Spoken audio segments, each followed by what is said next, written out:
Hey, y'all. Welcome to the Common Good Podcast. Rob, it's the 28th of October, Tuesday. Remember what we were doing a year ago? Yeah. Dreaming. Part of my morning routine includes checking my Facebook memories. Ooh. And 1 year ago today. Oh, brother. A little political Where art thou? ad dropped. Yeah, just a year ago today. Featuring Julia Roberts. And then a day later it was George Clooney. Yeah, that other guy that works with her sometimes, George Clooney, saying, hey, when you go into the voting booth, you don't have to do what your husband tells you. As it turns out, that wasn't enough. There were a lot of people who weren't going to go into the voting booth. I'm reaching the point where it feels like a year of sitting Shiva is about to end. Yeah. Maybe, to take the lead from Rabbi Joseph and Dodie Levinson, and Billy Ray and Sharon Brose and the other Jewish leaders in my life that are meaningful to me. I sat Shiva for a year, and then, I don't know, next week, shake it off and say, all right. Here we go. Let's get busy. Let's get busy. We got one more year to work. Man, now, it was frustrating though, seeing those Facebook memories. Yeah. Oh, we were so hopeful. So wrong. So deluded as it turns out. I have described it as emotional whiplash, where we were in Philadelphia. Mm-hmm. We had election day, you're saying, yeah. We had the hottest political ad of the season. Yeah. That was parodied on The Daily Show and Colbert, and Donald Trump called into Fox and Friends to complain about it. With a shake in his voice, we shook him. Yeah. And a week later, he was elected president. The Iowa poll had come out that the vice president was 9 points up in Iowa. I forgot about that. We thought on this day, she's going to win losing. Iowa. Yeah, it was so heady, and we're in Philadelphia. We had a great event, and feeling like, wow, this is happening, and we were a part of it, and then a couple of days later, and America will be okay. Yeah, the emotional whiplash is taking a year to recover from. I think you're right on that one, man. I think you are right. Oh, yeah, and look, I'm still not over it. Just the other day, it struck me again. Wow, this country picked that guy. Yeah. What was it that caused you to think that? I think I was remembering all the nonsense of his out-of-term period. The stealing of the documents, the resisting subpoenas. Hiding them in his pants box. Just the fact that when I went for my own pants box and I was like, hey, I wonder if I put that speeding ticket I got the other day in my pants box again. I went to look for it and it wasn't there. And I thought, oh, wow. Yeah, that's right. Yeah. Donald Trump also has a pants box. I had a pants box moment yesterday where someone said to me, hey, that check that someone gave you on Saturday? Can you bring that to our meeting today and give it to me? And I thought, oh, where is that check? Where is that check? I think it's in my pants box. Yeah, for sure. Now, my pants box, because I'm a normal person, yeah, is either my pants box could be one of three things. It could be my hamper, where my dirty clothes go. Okay. It could be my drawer, where my pants go. Okay. Or it could be the little bench at the end of our bed, where often my pants go. We have a couch, which becomes our throw the clothes on that spot. Not a hanger. Not a hanger. You don't hang your pants. Did not go to Office Depot and get some of those filing boxes that you fold and and then Baker's box. Put my pants in them. For those of you that don't, maybe you're like, what are these lunatics talking about? you'll remember that when Donald Trump stole classified documents when he left office, um, part of his excuse, part of his rationale, part of his reasoning in saying, "Oh, I didn't do anything wrong," is Oh that my God. he said, "Oh, they just ended up in my pants box." Oh, You remember those pictures of the bathroom stacked with those Office yes. Depot boxes? The And he just suggested that there are pants in there. Pants. why is the Pants. FBI coming in acquiring my pants box? It's I don't because know. you Maybe a put classified document ended up classified in my documents. pants box. It just be in my pants Yeah, box. and you Your know what really strikes pants me about box? that Who whole has a pants box? that, well, the then former president and now current president of the United States of America. You think he's still living out of his pants Do, box, or is he fully moved into the White House? uh, You know, like when you are Doug, sure. we've traveled a lot. I've Mm-hmm. shared hotel rooms with you, Doug. You're Mm-hmm. not a like get to the hotel and unpack Put your stuff in the hotel drawers. your No. no, no. You just leave it in your suitcase. Donald Trump is you think he's unpacked in the White House, or you think he's just like in the presidential bedroom, that I'm sure he does not share with his wife. Um, think he's just got stacks of pants boxes in there? Just rifling through his pants boxes, like, oh, ooh, there's that document I was supposed to give back. Like when you find that letter you thought you mailed and it was in your pants box. Yes. Yeah, the most disgusting part of that whole episode of having to look at Mar-a-Lago from back 2.5 years ago. Remember how gaudy the decor was, how run down the bathroom was, but then how just gaudy the rest of the decor around Mar-a-Lago is? I saw a photo of like a year ago in the White House and today in the White House. Same shot, same angle. Yep. He's put gold glitter and gold coverings on things and had it all repainted. It's just so... Look, there's a lot of more important things to talk about the destruction of Donald Trump, but sometimes just the sheer gaudy nature of the fella is a real indicator of what's happening in our full civic life. Yeah. But hey, paving over the rose garden and putting in patio tables that have the same style umbrellas that Mar-a-Lago has. Yeah. Which I'm sure he bought them through the same, distributor gearing up Mar-a-Lago. Hey, on important notes, thinking about the election a year ago. Shortly after the election, we were hearing over and over and over again about the number one thing on people's minds when it came to voting for Donald Trump was, do you remember it, Rob? The price of eggs. Eggs. So I asked my assistant today to do some research and to pull up some backstory. And my assistant, I said, hey, tell me about the price of eggs from a year ago. I was doing a lot of work with my assistant on price of things in the United States of America compared to 1 year ago. And my assistant got back to me and said, absolutely, let's zoom in on eggs, she said. Oh my goodness. We talked about earlier about them being a bit more expensive now than a year ago. Can we just time out for a second? Doug, you need... you can change the tone of your assistant. Oh, I love the tone of my assistant. Too much. I am too connected to the... I have changed the tone of my assistant to be cynical, and she borderline insults me with every answer that she gives. And I kind of like it. Oh, well, yeah. You live in your little masochistic world of having some female AI voice yell at you. I want mine to be like, absolutely, pal. Let's get the job done today. Let's do it together. Mine is cynical and is like, you're an idiot for even asking me this. Yeah, well. Okay.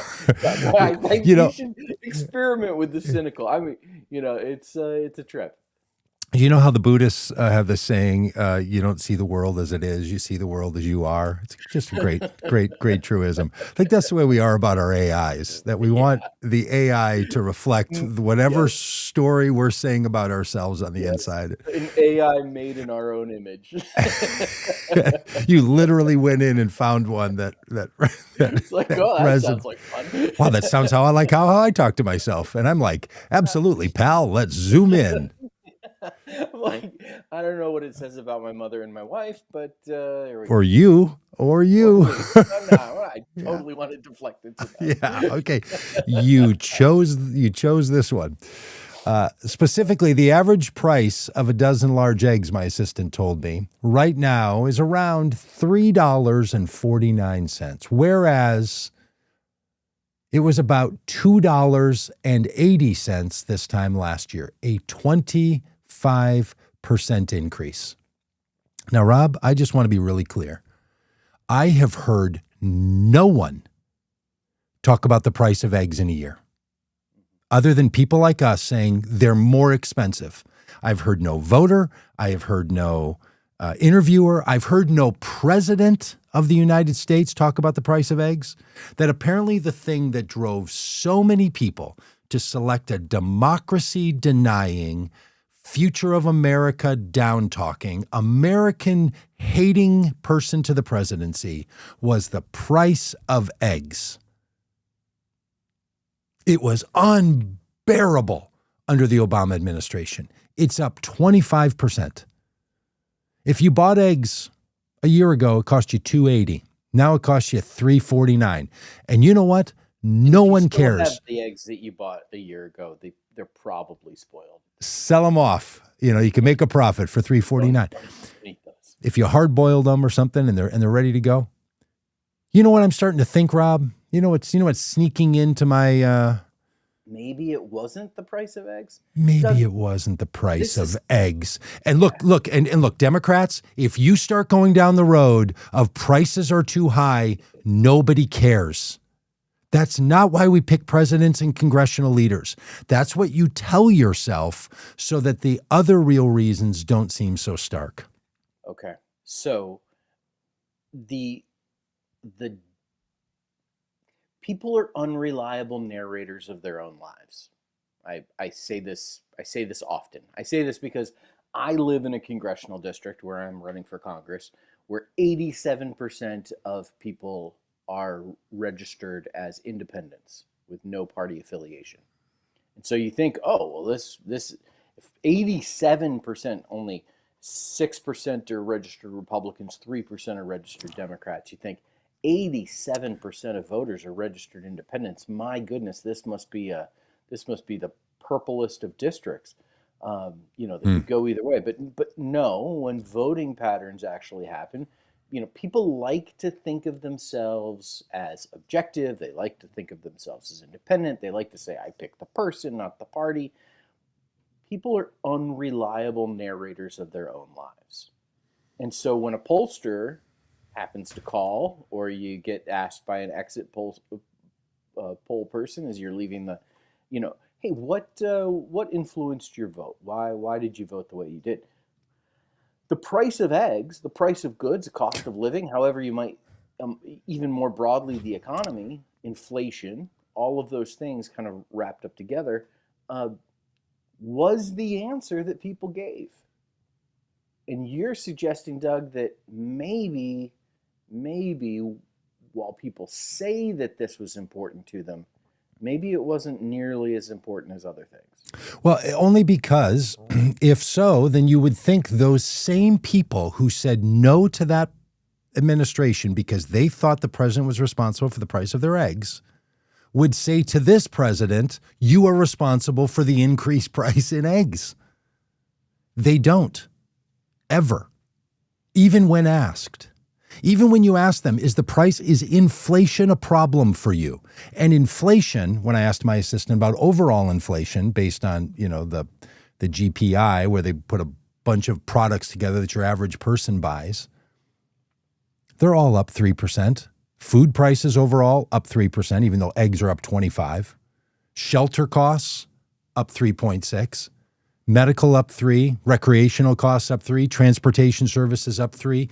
Everything is 3% more expensive. Then apparently during the time when the economy was on everybody's mind.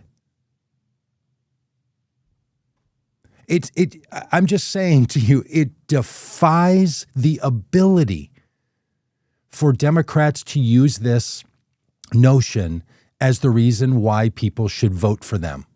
And if they go down this road, you're going to have a bunch of people who will say it's worth it to pay more money for him to be president.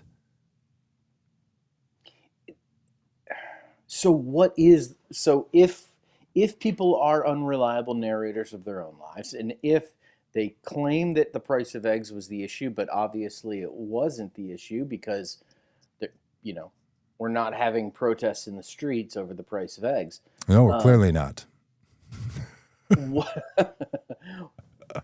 Or the price of anything. Yeah. I mean, the only thing that isn't up, doesn't seem to be up significantly, I haven't noticed, is gas prices.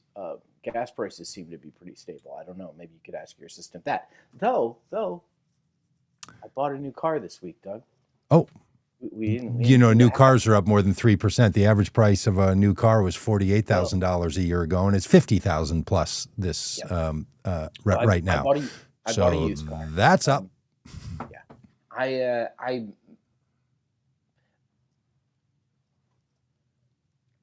I was driving around a 2007 Honda Odyssey. And to be clear, not every 2007 Honda Odyssey is the same as every other 2007 Honda Odyssey. Oh, mine was worse. Yours was. It was ready. Yeah. It was tired. It was worn out. Yeah. My Honda Odyssey could have voted for me in the next election. Like that's how old this car is. That's funny. I have children younger than this car, and I had to go to a campaign event over in Eureka Springs last week, and my wife had to run to her job to do a little presentation, and so she drove. I didn't want to drive the.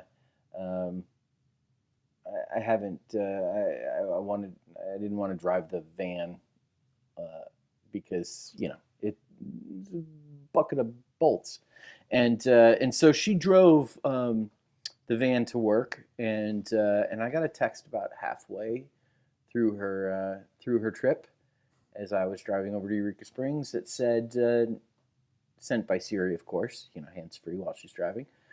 She said, "No human being should be driving this vehicle. It is not safe." And so 2 days later, I bought a new car. Yeah, you finally buckled. Yeah. Oh, yeah. Because she couldn't buckle. And I've been shopping for a while. And in fact, the car I had been looking at for over a month had dropped about $4,000 in price. And the dealership just wanted it off of their lot. Yeah, that'll happen. So I bought a 2022 Nissan Leaf. Oh, all electric. Didn't see that coming. Yeah, plugging it in and wow. And so I don't care about the price of gas anymore. No, now you care about the price of electricity. Yeah, totally. Yeah. And now you not only have to worry about anxiety if your phone's going to run out of battery, but what if your vehicle also runs out? Totally. And look, gas prices a year ago averaged $3.14, today $3.17. They move around every month. Gas prices. So if people like Don are wondering about that, that's the average gas prices, and they change a lot depending on where you are in the country, and the increases change a lot depending where you are in the country, because gas prices are something like 50% of the price of gas in some places is the fuel, and the other are other charges and taxes and some of the rest of that, and that tends to move around at a different rate depending on what the base rate is. So gas prices can be a little complicated, whereas eggs, Don, the thing you begged for Don to make cheaper. He didn't. No. And you didn't even get a destroyed or a saved democracy out of the deal. But hey, you own the libs, so congrats. Yeah, you Yeah. bought the So libs. You so bought the Doug, if libs. so Just couldn't coming buy it. back to the question then, if it wasn't economic uncertainty broadly, egg prices specifically, what was the motivation then? If people are unreliable narrators of their own lives, why did they vote for this guy? Well, there were two problems in the election a year ago. One was that Donald Trump's overall number of people who voted for him increased, and the number of people who voted for Joe Biden in 2020 decreased for the number of people that voted for Kamala Harris. Had the number of people who voted for Joe Biden been the number of people who voted for Kamala Harris, she would have won. So the issue was only in part that people voted for Donald Trump. The other issue was people didn't vote for Kamala Harris. Now, that is something that can be solved. There might be lots of reasons why the Biden administration didn't do its job in convincing the American people of the role of its presidency and what was at stake, what was going on. I think we could spend, and maybe we should sometimes, spend a whole morning just articulating how absent the Biden administration was for nearly 4 years in narrating the story of America. Oh my goodness.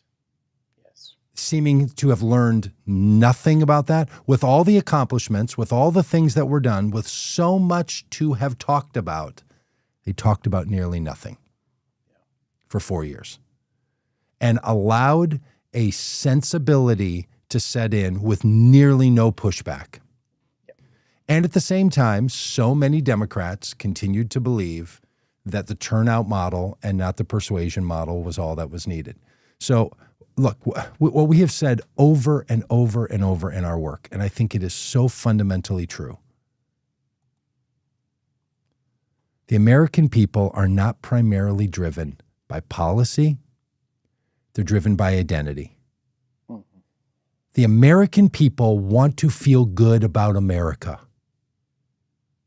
There's not always so much to feel good about. Part of the reason so many of us, and people who would watch this podcast and listen to and watch the live stream and listen to the podcast, are so downhearted is because we actually think that America is worth something.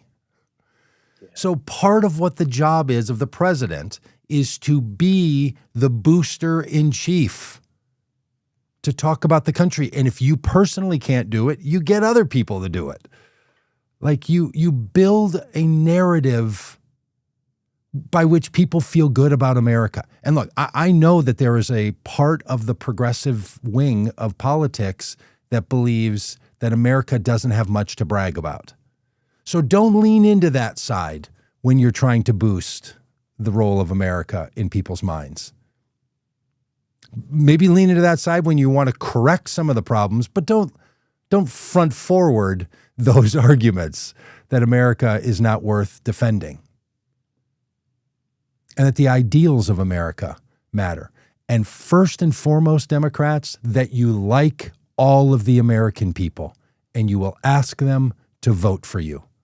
Frankly, don't call them weird and don't call them fools. Deplorables. Now, look, people who continue to vote for Donald Trump, they have some real explaining to do. If you don't want to be called a racist, then just name the things that Donald Trump's administration does that's racist. When Pete Hegseth gives the Medal of Honor to the people who slaughtered the native peoples, say, maybe that's inappropriate. When Republicans who are staffers of the Republican Party are messaging each other about their Nazi obsessions, feel free to call it out if you don't want to feel like you're associated with them.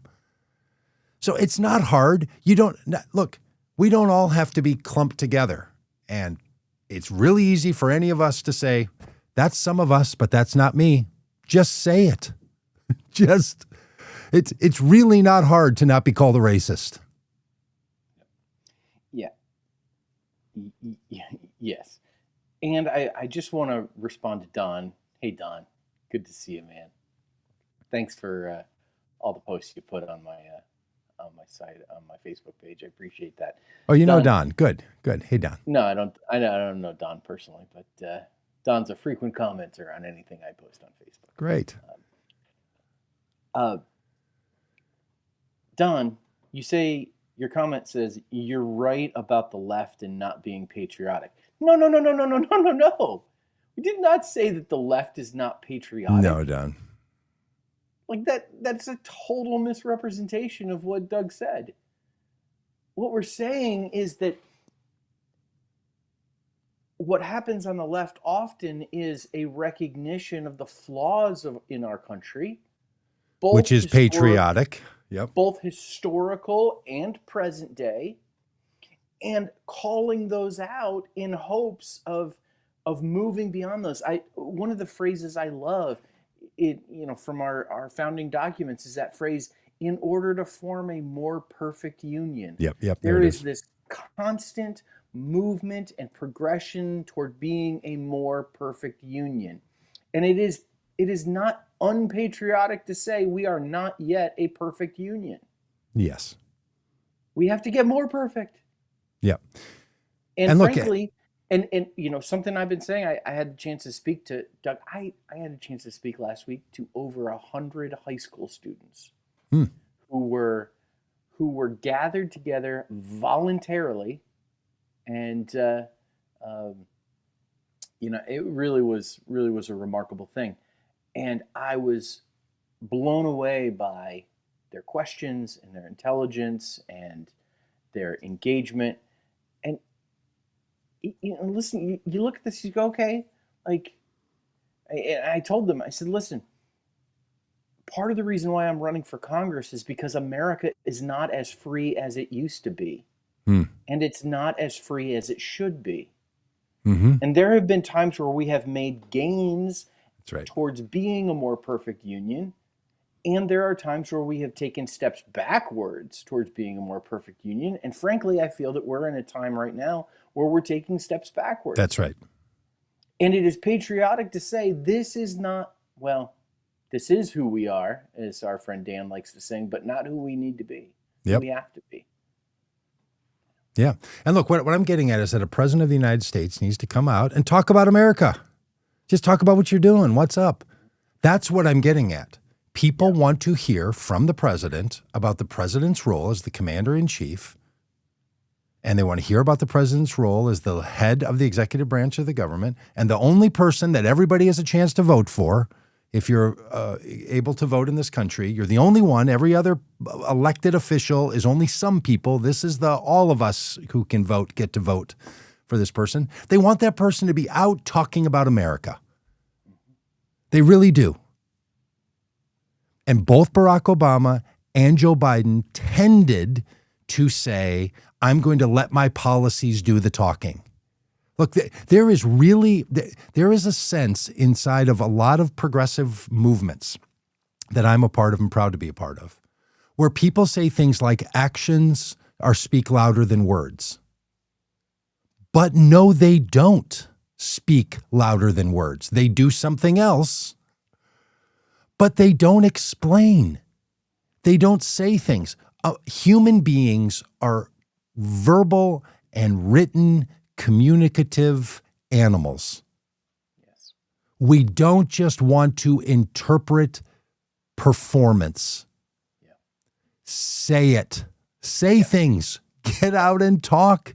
Get out and push. Rob, you know this as a candidate that's out. This is why people sit around in coffee shops and civic halls and bars and watching their kids' sporting events and talk about things that are happening in America. And Democrats don't do a very good job of giving people a script of things they could choose to talk about. It's still happening. Literally right now, it is happening. Like, just ask yourself, have you heard anything from a leading Democrat that gives you something you can talk about? It's just amazing, right? I will tell you, stunning. The only Democrats out there doing this kind of words create worlds approach, which goes all the way back to our, in the Christian faith, our origin story, that we tell ourselves with the Garden of Eden and creation, the early chapters of Genesis. There's part of written into that story. Part of the beauty of that story is that, and God said, "Let there be light." In it, there were it's words creating worlds, and that is true in so many different ways. With a child, who either believes in themselves or don't believe in themselves because of the words that have been said to them. It's the voices in our heads that create, the worlds that we live in. And it's true in politics as well. And we need leaders who are going to paint the picture of what America is Yep. and what America could be. Invite us into that narrative. And I know Michael Stark is suggesting that Gavin Newsom is doing it. Frankly, I would tend to disagree with that. I'm not sure that Gavin Newsom is doing what we're describing. I tend to see the people who are doing it right now, on any kind of big scale, is Bernie Sanders and Alexandria Ocasio-Cortez with their fighting the oligarchy tour that they're. Yeah. I mean, I don't think they're talking about those things, but different people will read that differently. Some people like Gavin Newsom's approach. Some people like the same, play the hits from 2007. It's exhausting. It's exhausting, frankly, for me to hear those people just say the same things. It didn't work then. It doesn't work now. It's just exhausting. I will suggest to you that I think Michelle has a real point here when she says in the election a year ago. Michael? Oh, Michael, thank you. It was sexism. I think Edward makes a similar point that people didn't want to vote for a black woman. Yes. You know why I think that's true? Because I've heard people say it. Yeah. So I think, look, candidates matter. And so many of us would think Donald Trump is such a disaster that some people wouldn't vote for him. And clearly a lot of people did not vote for Donald Trump who might otherwise vote for the Republican because of who he is. And some people like a guy who abuses women and down talks America and hates on his political enemies and wants them to be destroyed. Yeah, some people like that stuff. I get it. I think that's disqualifying to be the president, but not everybody else. Now, we'll talk about the shutdown today. We're also going to talk about some other good news because there's actually some good news on the front. And the good news happens to be coming from evangelicals. So I think there's something really, look, opposition parties, opposition political movements are always most animated when they're out of power, for sure. It's, especially when your guy right now is Donald Trump. And instead of being Ronald Reagan and saying about the wall in East Germany, Mr. Gorbachev, tear down that wall. This small, incompetent man stands in the White House and says, contractors, tear down the East Wing. Despicable. While there's a government shutdown, while prices are higher than they've ever been in America, while inflation is out of control, he says, let's spend $250 million on a Marie Antoinette-styled ballroom? Ballroom. You know why? Because Donald Trump cares about the American worker. Building a ballroom. Tore down Paradise and put up a virtual parking lot in one part of the property. I mean, he's like the worst tenant to ever live in public housing, this guy. What he has done to the property, I mean, he's not getting his deposit back. There's no doubt about that. The damage that he has done to that property is from painting things gold to tearing down, but with no authorization, no permission, going over to the Justice Department and saying, basically, give me $230 million because they raided my pants box, and there's no one to stop him. And then people are like, well, he's not a king. Oh, okay. Fair enough. Yeah. Okay. So a couple of things here with the ballroom. Number one, miss me with the Barack Obama put up a basketball court. Not the same thing. And if you want to go ahead and compare apples and oranges, feel free, but the rest of us are rolling our eyes at you. Converting a tennis court into a basketball court is not the same thing as bulldozing the East Wing. Come on, of course not. So, And let's just say this, Rob. Those people were so mad at Barack Obama, and they were so mad at Michelle Obama for building a garden and for Barack Obama putting a basketball court on the very same place where there was a tennis court.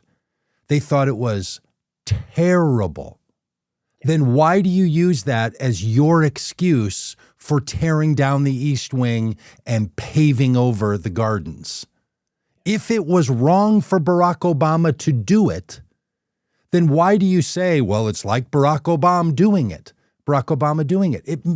Just stop with all these people and any of us who try to defend, like, it's not as bad. It's just like when someone says you did a bad thing, so now I get to do a bad thing, and the thing I'm now going to do is not a bad thing because I'm comparing it to your bad thing. Yes.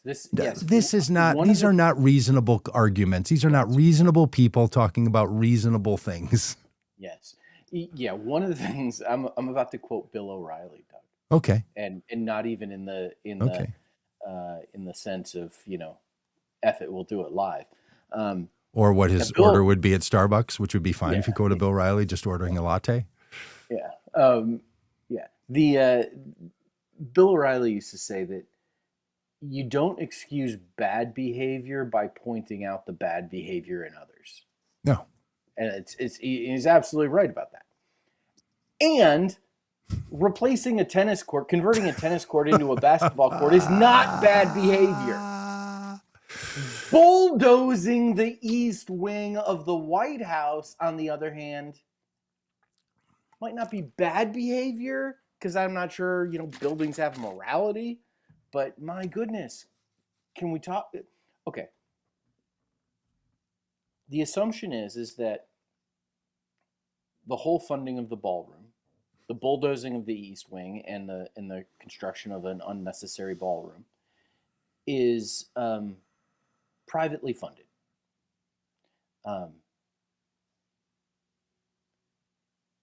Do we have any reason to believe Donald Trump when it comes to the accounting of finances?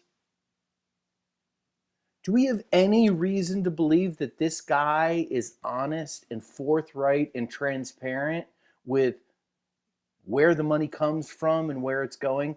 The guy who paid for his son's Boy Scout dues out of a charity that he ran. Yeah, $15 for the Cub Scouts. And was it the cancer charity? The guy who, because of his financial impropriety, is not allowed to run a charity in the state of New York? The guy who was convicted of fraud because of how he was managing campaign money? This guy? The guy who fudges the numbers so that property values get adjusted for taxes and loans depending on what he wants. This guy who is not honest at all about the numbers.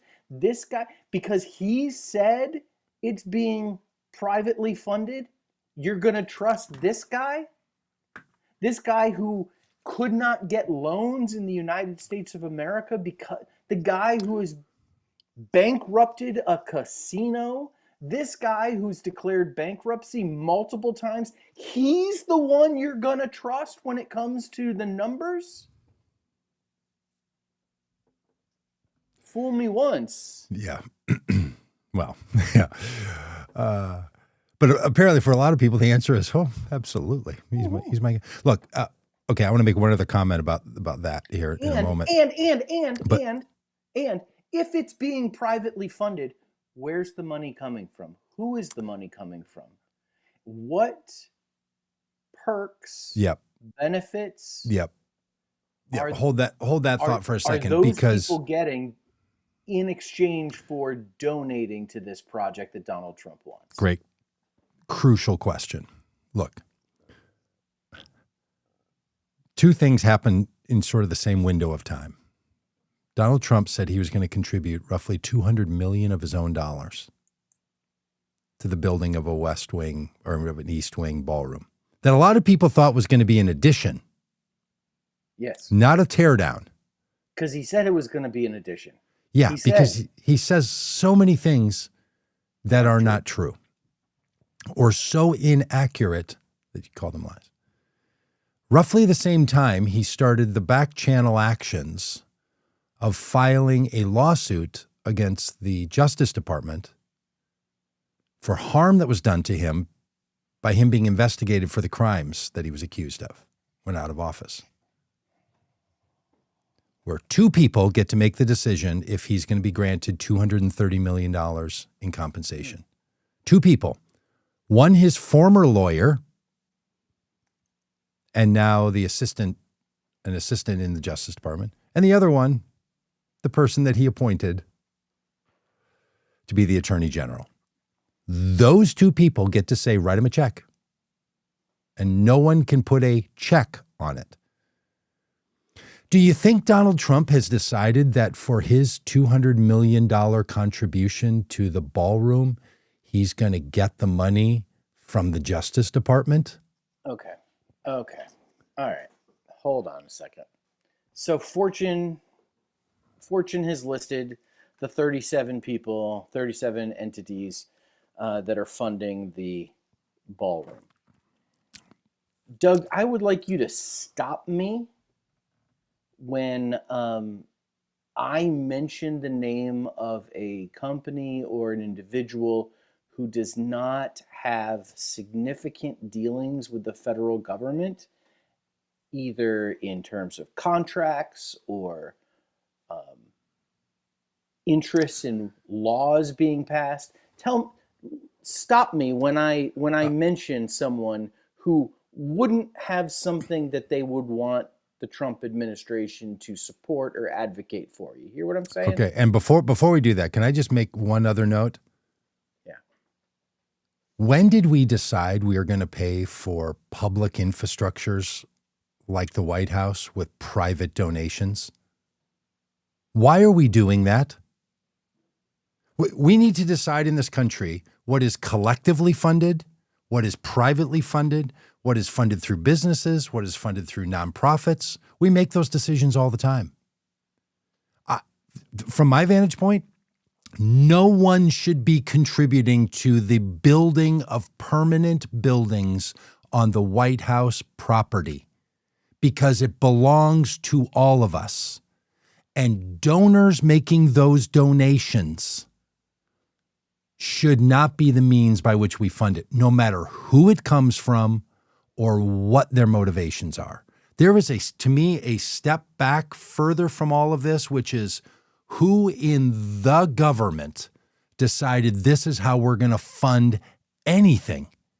Just like during the shutdown, which we'll talk about more in a minute, some people want to privately fund paying the military because they may not be paid.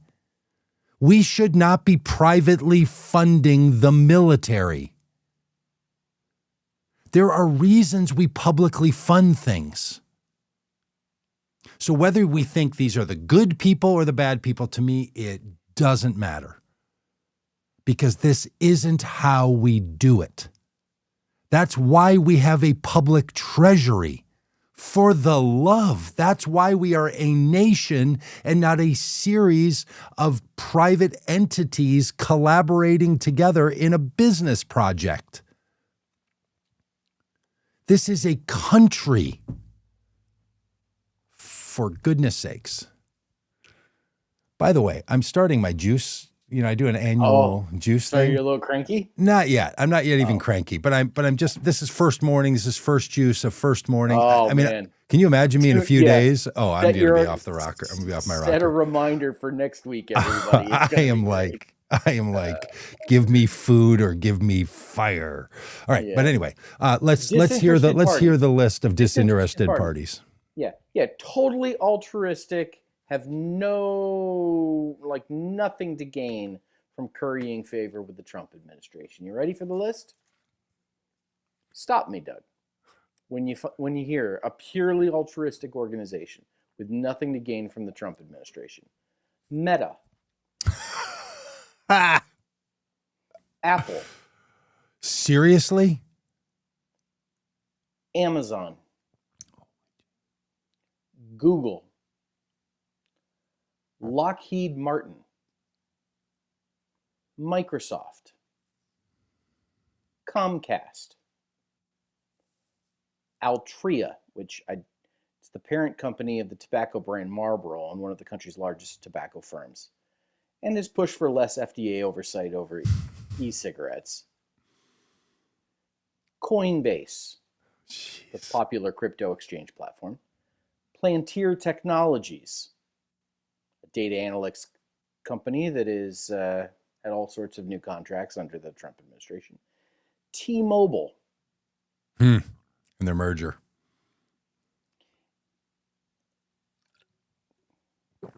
And, remember Trump Mobile runs on the T-Mobile network. Ripple, it's a blockchain payments network that has interest in Trump's push to position the U.S. as a digital asset finance hub. Hard Rock International, No. the Seminole-owned casino and hotel brand chairman, Jim Allen once served as a vice president of operations at the Trump Organization. Tether America, the crypto stablecoin issuer, has supported Trump's digital dollar alternative framework. Union Pacific Railroad.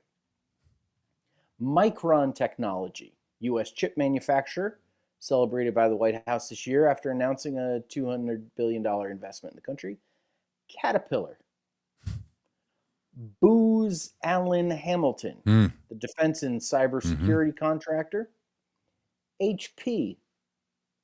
Net Extra Energy. Reynolds American, another tobacco company. This isn't how we build things. And then there's private donors like the Adelson Family Foundation, a guy named Stephen Brody, who's an industrial metals investor, Betty Wool Johnson, which is the Johnson & Johnson heiress, Charles and Marissa Cascarilla. They co-founded a blockchain firm.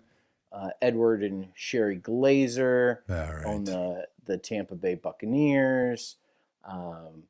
Harold Hamm, who's an oil billionaire. Benjamin Leon. Right. All right. You get the point. I get the point. Every single one of these 37 private donors has government contracts or stands to gain significantly financially from currying favor with the Trump administration. Listen, remember when you cared about corruption? Yeah. In the 87 days that Elon Musk served in the administration as not an employee, slashing corruption.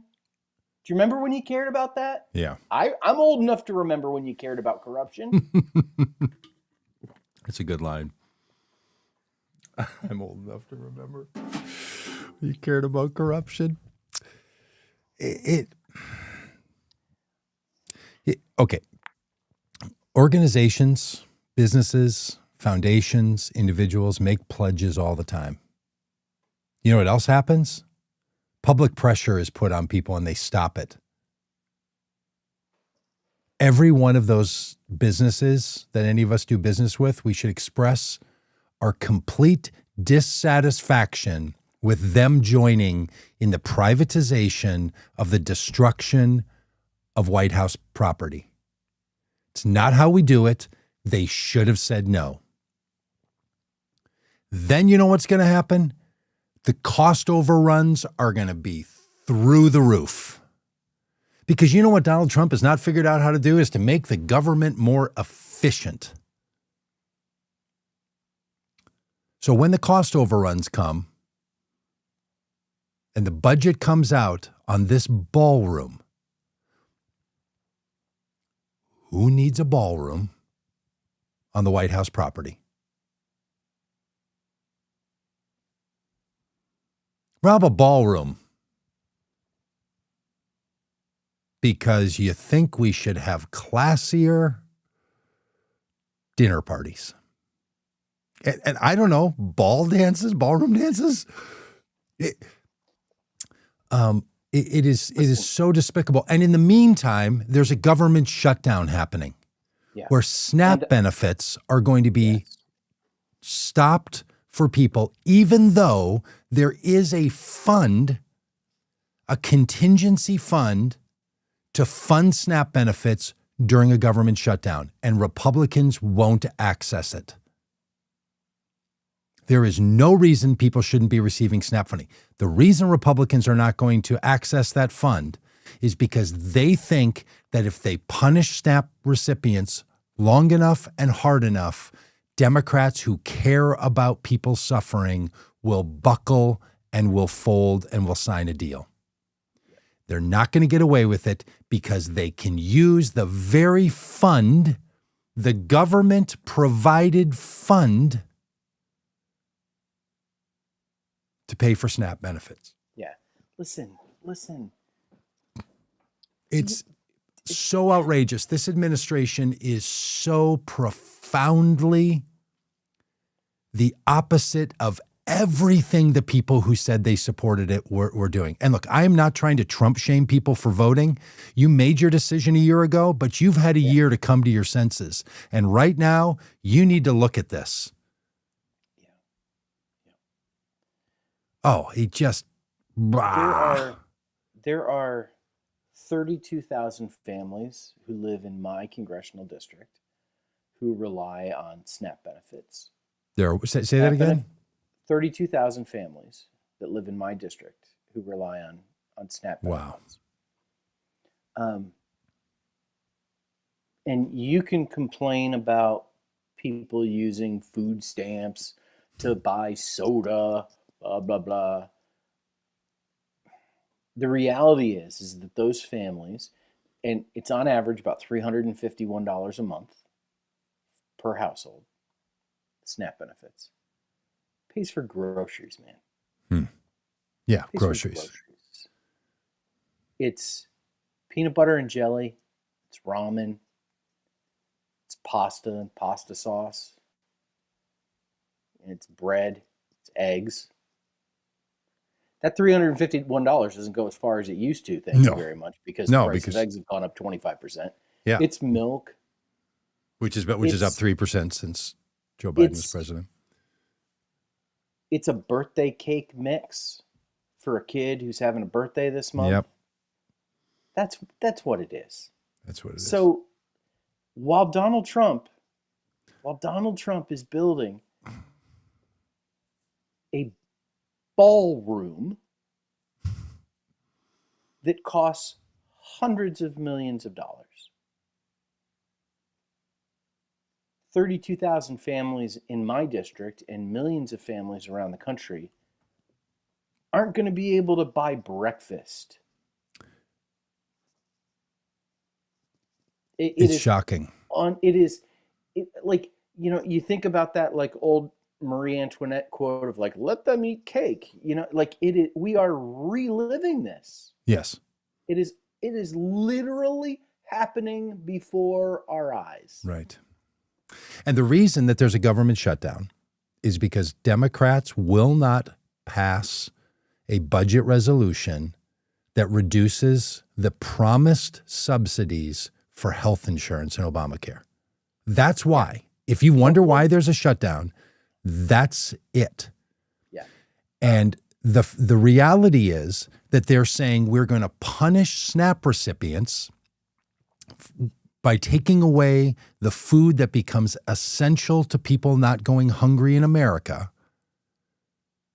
so that Democrats will fold and thereby make the cost of health insurance for millions of people double or triple. Because we don't want to spend government money on supporting the healthcare system in America through Obamacare. Because they don't want to spend the money. Not we don't have it, because we just put a whole bunch of it into ICE funding. because we could have gone to private donors and said, could you chip in to pay for Obamacare? But we didn't. We said, could you chip in and pay for us to remodel the East Wing of the White House while inflation is through the roof? Yes, this isn't remodeling. This is an extreme makeover. Remember Extreme Makeover Home Edition, that show? I do. This is extreme makeover. It is knock the thing down and build something new in its place. Ridiculous. So the reason that's all happening is because Republicans are committed to being sure that health insurance becomes more important. Why they want health insurance to be crushingly expensive for people? Look, Rob, I buy my health insurance from the exchange. Yeah. I have. Our premiums are currently $13,000. They are going to go up to $26,000 for health insurance. Because for some reason, and without providing any other alternative to this, that's what, and that's why Democrats are holding off on signing this continuing budget resolution. That's what it's for. That's all it's about. I can't quite remember all of the details, but I remember when the Supreme Court struck down the individual mandate component of the Affordable Care Act, Obamacare. Mm-hmm. And there was some rationale in there that it was something about, it was related to taxes. So much to the point now that like when you do your taxes, you have to fill out and get your insurance through the exchange. You have to fill out a special form that's a part of your tax return because there's a connection between the subsidies you get. They're considered a part of your tax bill. What essentially the Republicans are doing is they're saying, we want to raise taxes on Americans who purchase their insurance through the exchange, through the Affordable Care Act. And Democrats have said, no, we don't think we should raise taxes on these Americans. Yeah. And that is why the government is shut down. Because Democrats are standing up for tax cuts and Republicans want to raise taxes. That's why the government's shut down. That's clever. And more than that, the government is shut down because a Republican-controlled Congress cannot do its job. Its job is to pass a budget and pass appropriations bills. That's the job of Congress. And Mike Johnson, Steve Womack, and all of these Republicans in Congress cannot and will not do their job to actually pass a budget. And you say, oh, we can't get Democrat support. Well, how about you sit down and negotiate and compromise? Yeah, do your job. Get to a deal. Read The Art of the Deal tonight, put it into practice, and make a deal. Do your job. The only reason this is happening is because the Republican-led Congress, as frankly, I'll say parenthetically, a Democratic-led Congress has done in the past, does not do their job, which is to pass a budget and appropriations bills, which make these continuing resolutions necessary to keep the government funded and open. If you did your job, none of this would even be happening. Yeah, there's a way that the budgets are supposed to be set for a decade or so. They haven't used that model. They're using these continuing resolutions, and they're fighting about it. And thankfully, as Yabit said in the comments, Democrats are holding the line. Yeah, and there's going to be a public push to free up the SNAP benefits. And on Saturday, when the exchange, oh my goodness, can we talk about the Republicans complaining about SNAP benefits going away?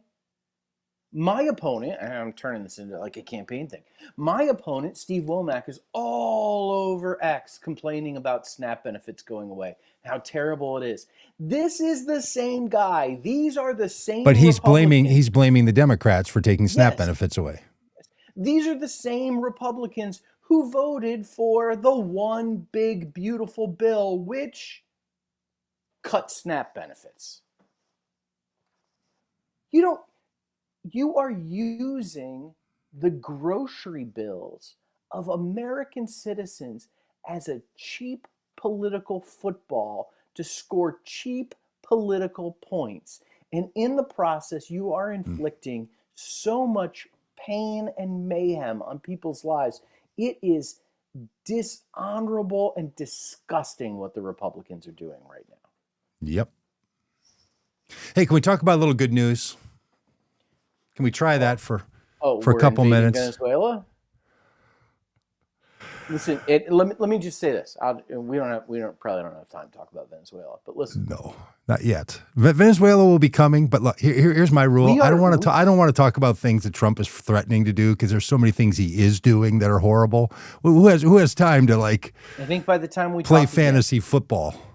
I think by the time we talk again, we will have invaded Venezuela and destabilized a government there. Okay. And it is really, really disconcerting that, peace through strength and, Nobel Peace wannabe, Peace Prize winner wannabe is, about to lead us into an unnecessary and probably endless war in Venezuela. And again, as many of the wars have been in the Middle East, it's about the oil.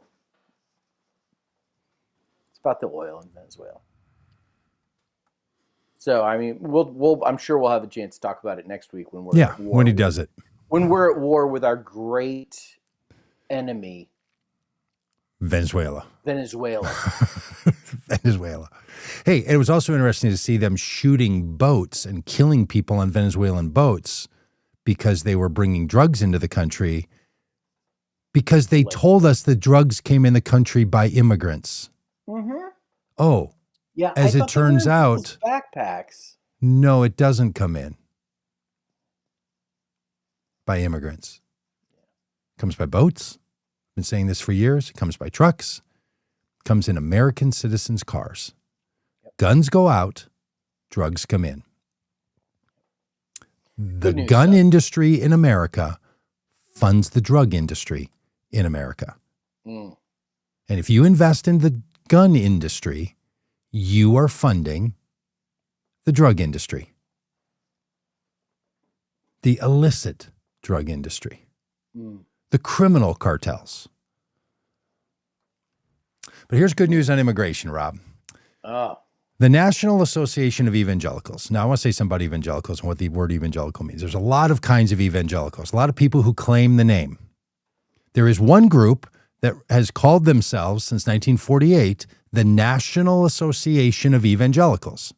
Back when the charismatic and Pentecostals like Paula White and Lance Warnow and all the others would have nothing to do with evangelicals because they were charismatics or Pentecostals. When the fundamentalist Baptists would say nothing in connection to the evangelicals because they were fundamentalists or they were Baptists. Now they've all co-opted the name evangelical.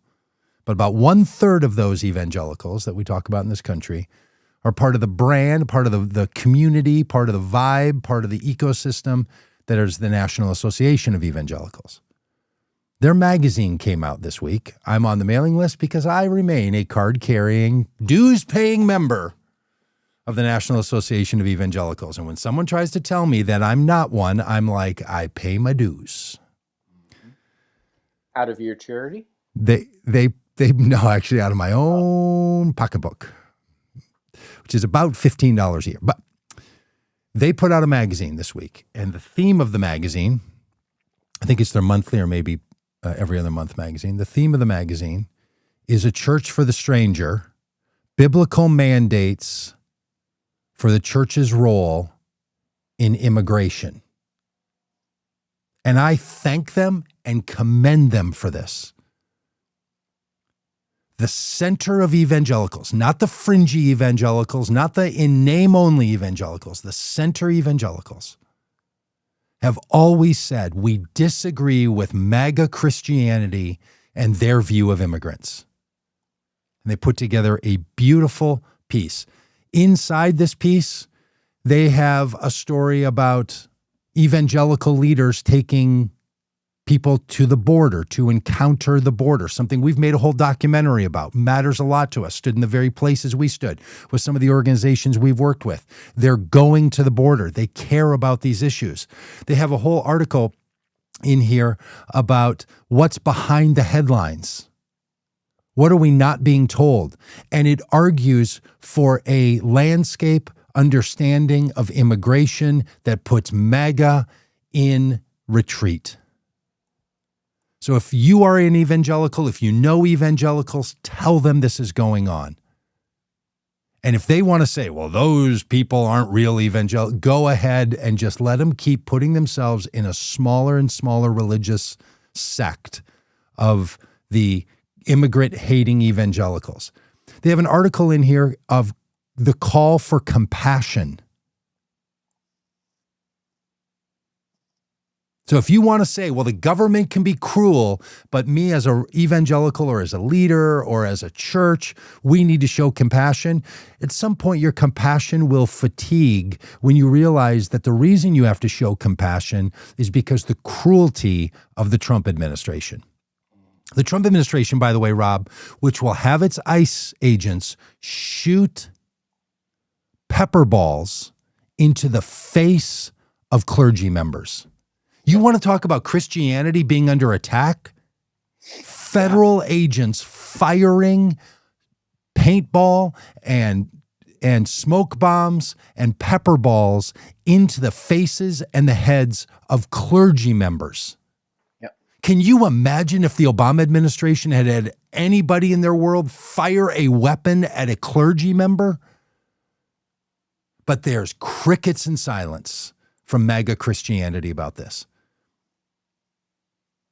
Just going to finish this, and then we can chat about it. They also talk about, and this is from the head of the National Association of Evangelicals. He always has a little bit at the back saying we need to remember why we are an immigrant people overall, as religious people and as Americans. It's beautiful. I'm so glad they did it. I'm glad they've highlighted these voices. They've highlighted a bunch of voices of people we know. And it matters. And if you go onto their website, National Association of Evangelicals.com. Really? They're a .com, not a .org? .org. Both of them take you there, but then it takes you to the .org.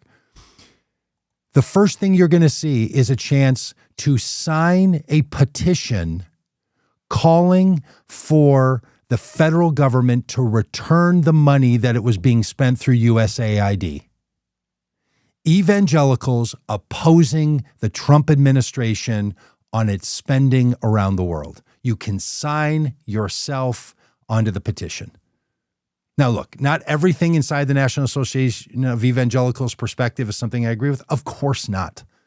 I don't agree with none of us agree with everything of everything. We don't agree with our own previous text messages we sent 5 years ago. I mean, for the love. You don't have to find perfect harmony to join in solidarity. They're right about this. We're right about this. MAGA Christianity and the Trump administration is wrong. And we need to get out and say it every single day. Man, Rob, there were so many days during that campaign that I said to people that were around me that I knew were going to kind of soft Trump supporters or maybe not Kamala Harris supporters. And I would say, if Trump gets elected, do you think he's going to start mass roundups? Do you think he's going to put agents all over the country? They're like, of course not. He's not going to do that. He can't. Yes, he can. Yes, he did. Yes, he did. And he said that people who voted for him gave him the permission to do it. They didn't, but that's what he says. So now is our time to push back, to fight back, and then to elect candidates who will stop this administration dead in its tracks on January 3rd, 2027, and then we can try to restore sanity and dignity to America and patriotism, because nobody despises America by their actions more than Donald Trump. It is just simply unmatched. in what he has done and what he is doing. Thereby ends the sermon on immigration. It's a good one. On today's podcast. You had something there. No. That was good stuff. Yeah, very good stuff. Yeah. Thank you, Alex. Yeah, and hulking valuation JV. Thank you. Yeah. For pointing out the best viewers streamboo.com. Hey, we're about to finish up our documentary that's going to come out that's on this kind of topic and all the rest of it. And it's been so interesting, Rob, to see how basically from 2022 through 2024, we could get very little interest in the documentary. Very few people who would help fund it, cared about it, thought the topic mattered. The Biden administration wouldn't talk about immigration. Now that all this is going on, the time is right. So if anybody's interested, you can go to votecommongood.com. You can go to greaterthings.com. You can go to wethepeopleride.com.org. You can go to any one of those and make a donation and become part of helping us get this thing done and get it into film festivals and out into the world in 2026. Because it's really going to matter and we think it's going to help. So, because look, the number one thing Trump wants to promote is what he's doing on immigration. And when evangelical groups like the National Association of Evangelicals says, pardon us, we disagree. Yeah. That's a big deal. Yeah, it is. Yeah.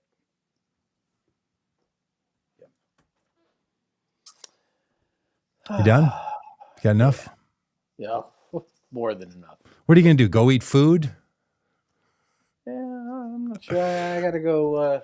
My wife runs an Etsy store, and part of my contribution is to pack up the orders and ship them out. So I got to go pack some Etsy boxes. Got to go work with your wife. Well, Yabbits, thanks for your comments. Don Rotman, thanks for being a part of this. Michael Stark, thanks for all of your great contributions. Helen. Edward. Yeah. Yeah, and Helen mentioned, and I know she had to leave. Oh, there's a bunch of these. She mentioned visiting Eureka Springs, and Helen, you mentioned, going to Eureka Springs and seeing some folks there and visiting the Crescent Hotel and going to the Passion Play. You didn't mention the best thing about. The two best things about Eureka Springs. Number 2, Big Jesus. Right, Doug? You impressed with Big Jesus?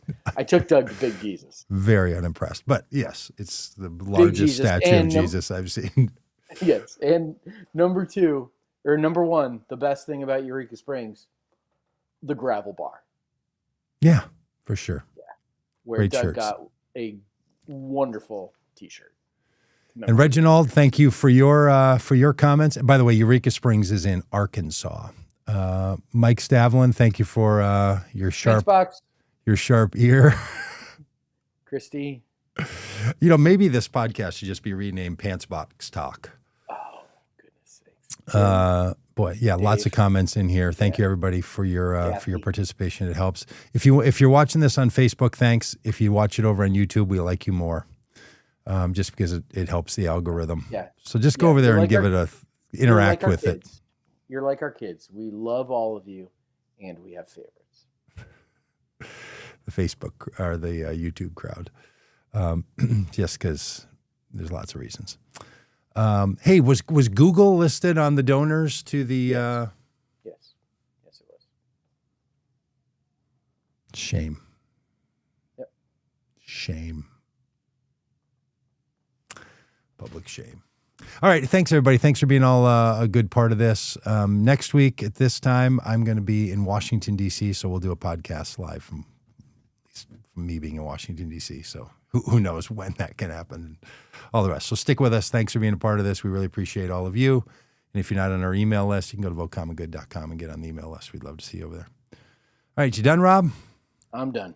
We should take them out with the outgoing music, which is the same as the intro music. Oh, I like it.